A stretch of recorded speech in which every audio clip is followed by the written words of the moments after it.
নমস্কার বন্ধুরা, আজকে আমরা শুরু করব দশম শ্রেণীর গোলকের চ্যাপ্টার এর 12 এবং 13 নম্বর অঙ্কটা। ভিডিওটা স্কিপ না করে পুরো দেখবে এবং চ্যানেলটি সাবস্ক্রাইব করবে প্লিজ।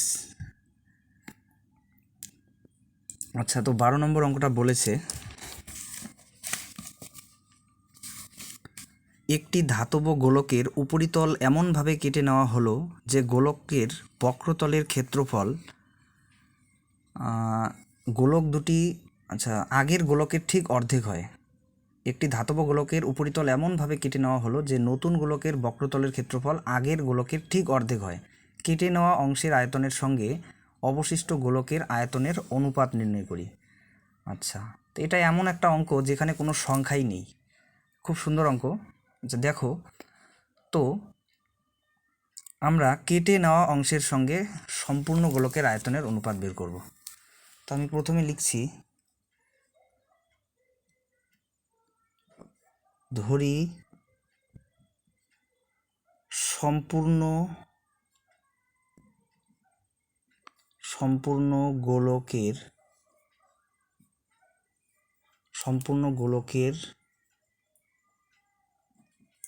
ব্যাসার্ধ ইকুয়াল টু ক্যাপিটাল আর একক এবং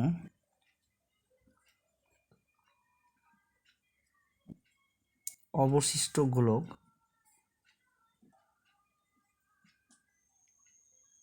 বা নতুন গোলক।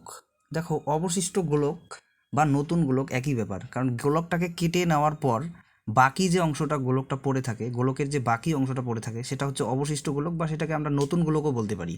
তাহলে অবশিষ্ট গোলক বা নতুন গোলকের ব্যাসার্ধ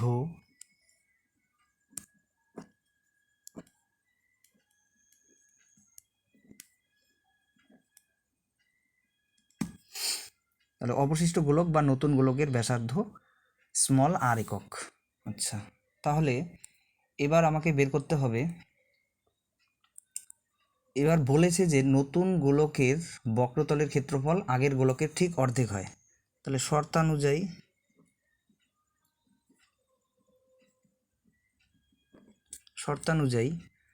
নতুন গোলকের ব্যাসার্ধ সম্পূর্ণ গোলকের অর্ধেক। তা সম্পূর্ণ গোলকের বক্রতলের ক্ষেত্রফল হচ্ছে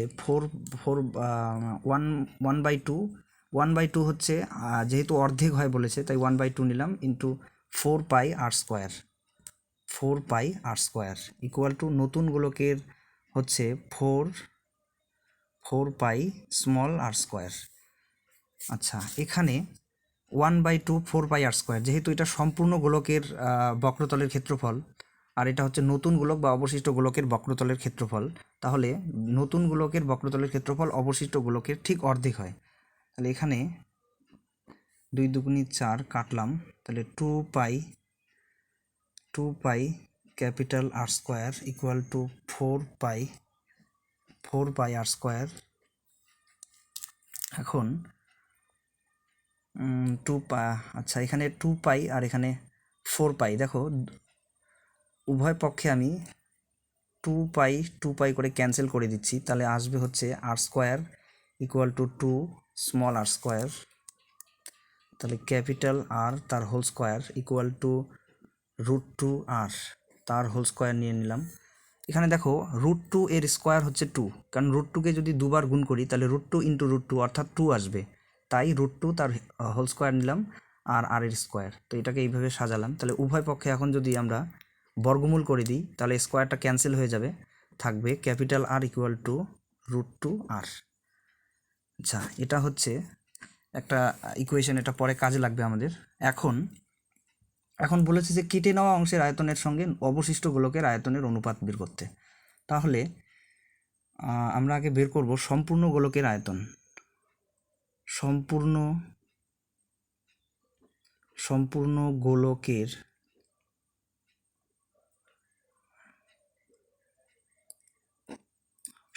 গোলকের আয়তন 4/3πr³। দেখো, গোলকের আয়তনের ফর্মুলা হচ্ছে 4/3πr³ ঘন একক, এখন এবং নতুন বা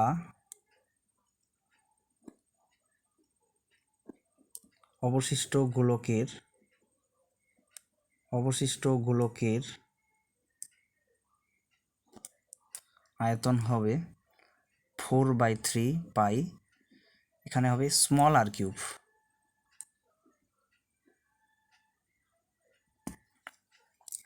আর কিউব।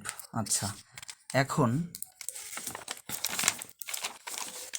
আমাকে কেটে নেওয়া অংশের আয়তন যদি আমাকে বের করতে হয়, তাহলে আমাকে করতে হবে কেটে নেওয়া অংশের আয়তন বের করতে হলে সম্পূর্ণ গোলকের আয়তন থেকে নতুন গোলকের বা অবশিষ্ট গোলকের যে আয়তনটা সেটাকে বিয়োগ করে দিলেই আমরা কেটে নেওয়া অংশের আয়তনটা পেয়ে যাব। আচ্ছা, তাহলে সুতরাং কেটে নেওয়া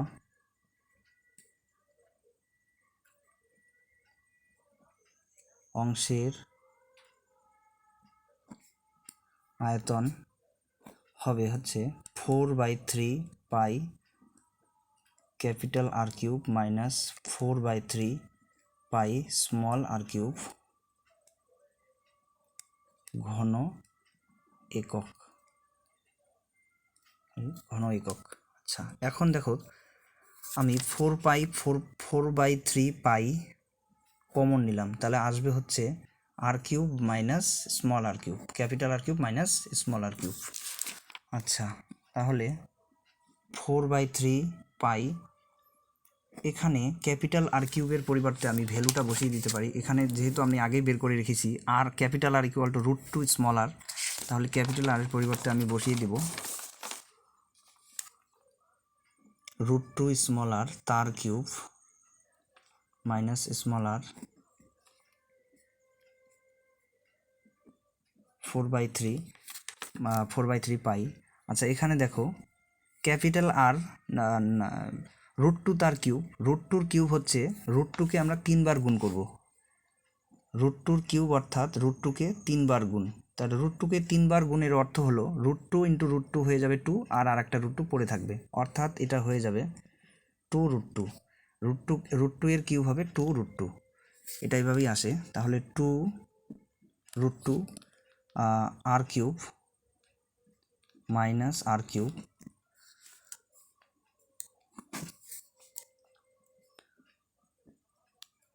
আচ্ছা 4/3 পাই, এখানে দেখো আর কিউব কমন যাবে, তা কমন নিলাম, তাহলে 2√2 মাইনাস 1, এটা হলো কেটে নেওয়া অংশের আয়তন।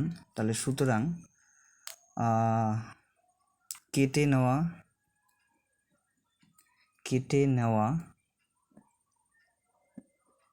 অংশের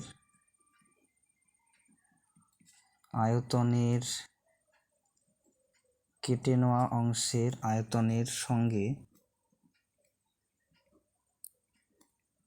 নতুন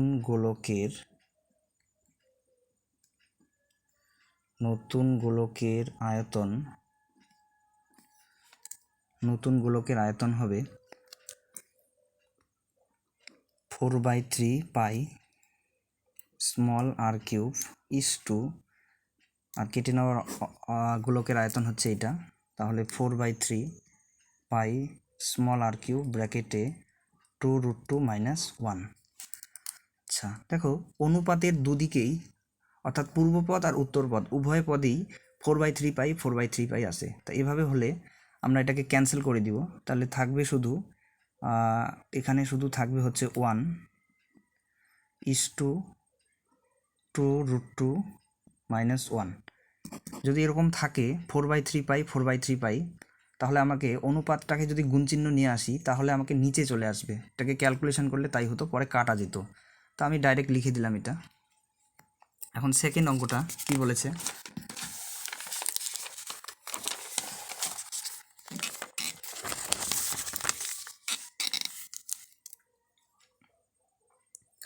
তেরো নম্বর অঙ্কটা বলেছে আমাদের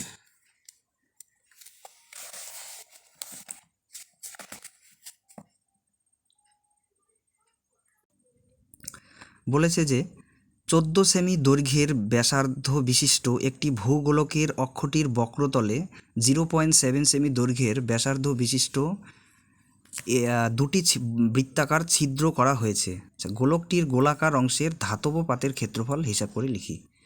আচ্ছা, তো একটা ভূগোলক হয় এরকম গ্লোব, এ ধরনের গোলাকার হয়। তা এরকম একটা অক্ষ থাকে যেটার উপর গোলকটা ঘুরতে পারে, যার উপর গোলকটা ঘুরতে পারে। তাহলে এখানে ভূগোলকের এখানে দুই দিকে দুটো ছিদ্র থাকে। তা এই ছিদ্র দুটো বাদ দিলে আমাদের বাকি যে গোলকের ধাতব পাত সেটার ক্ষেত্রফল আমাকে বের করতে হবে। তো আমি ধরে নেব, এখানে দেওয়াই আছে ভূগোলকের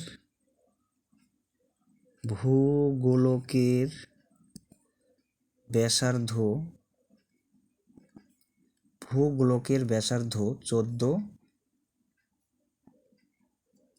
সেমি। তাহলে সুতরাং ভূগোলকের সমগ্র ক্ষেত্রফল, বক্রতলের ক্ষেত্রফল,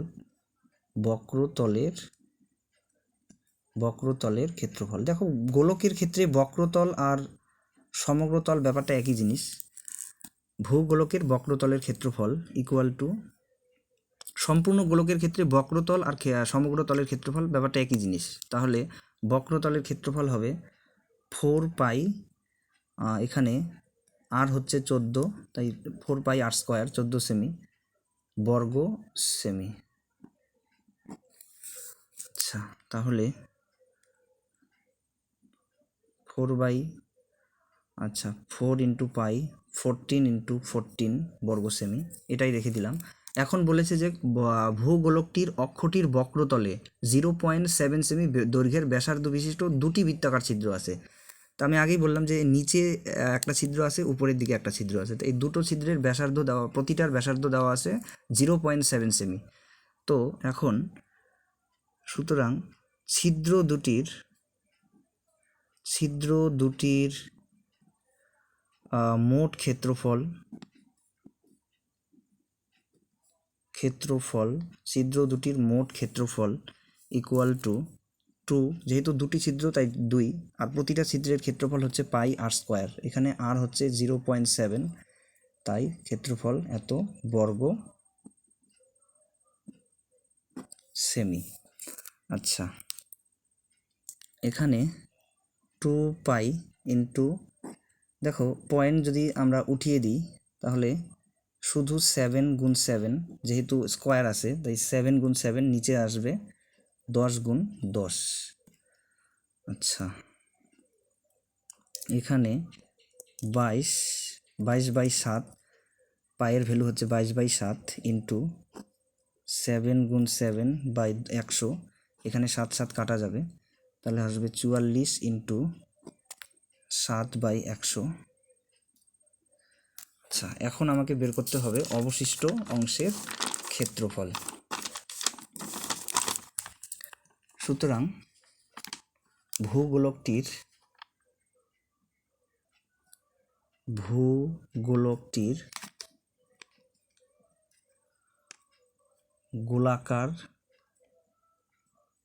গোলাকার ধাতব পাতের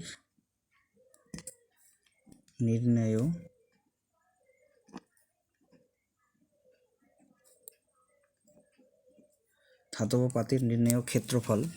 তা ক্ষেত্রফল বের করতে হলে আমাকে টোটাল সমগ্র গোলকের ভূগোলকটির ক্ষেত্রফল থেকে ছিদ্র দুটির ক্ষেত্রফলকে বিয়োগ করে দিতে হবে। তো সমগ্র ভূগোলকটির ক্ষেত্রফল আমরা বের করে রাখলাম, সেটা হচ্ছে 4/44। আচ্ছা, এখানে ছিল 4 পাই ইন্টু 14 ইন্টু 14 মাইনাস, এখানে ছিল 44 ইন্টু 7/100 বর্গ সেমি। আচ্ছা, এখানে দেখো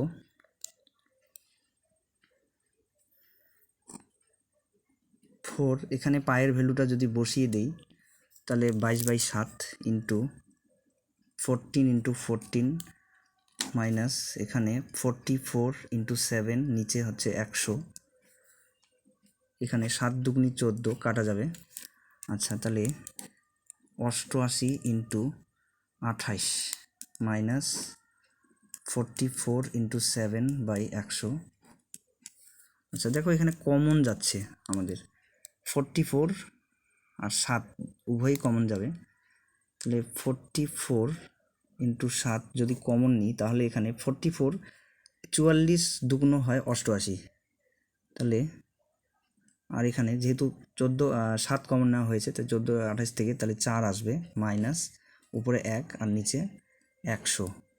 এখানে আমি কমন নিলাম 44 ইন্টু 7 কমন নেওয়া হলো, তাহলে আসবে আমাদের 88 থেকে 44 কমন নিলে আসবে 2, আর 28 থেকে 7 কমন নিলে আসবে 4, মাইনাস এখানে এটা কমন চলে গেছে তাহলে 1/100। এখানে 100 আসবে, আর এখানে 4 দুগুনি 8, তাহলে 8কে 100 দিয়ে গুণ করলে আসবে আমাদের 800 মাইনাস 1, 800 বিয়োগ 1, এখানে আসবে গুণ করলে 7 দুগুনি 4 সাতা 28, সরি 4 সাতা 28, আবার 4 সাতা 28 আর 2 হচ্ছে 30 ইন্টু এখানে 799। আচ্ছা এটাকে গুণ করতে হবে, আমাদের গুণটা আমি রাফে করছি। আচ্ছা সাইডে করে নিচ্ছি, দেখো 300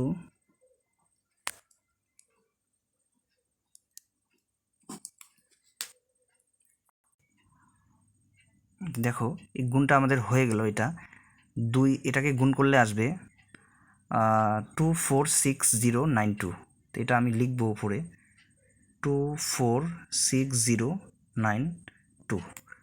আচ্ছা তো এখানে দেখো 246092, এখানে যেহেতু নিচে 100 আছে তো দুটো শূন্য আছে তাই পয়েন্টটা 2 ঘর পরে বসবে এটা। তো এটাই হলো আমাদের উত্তর।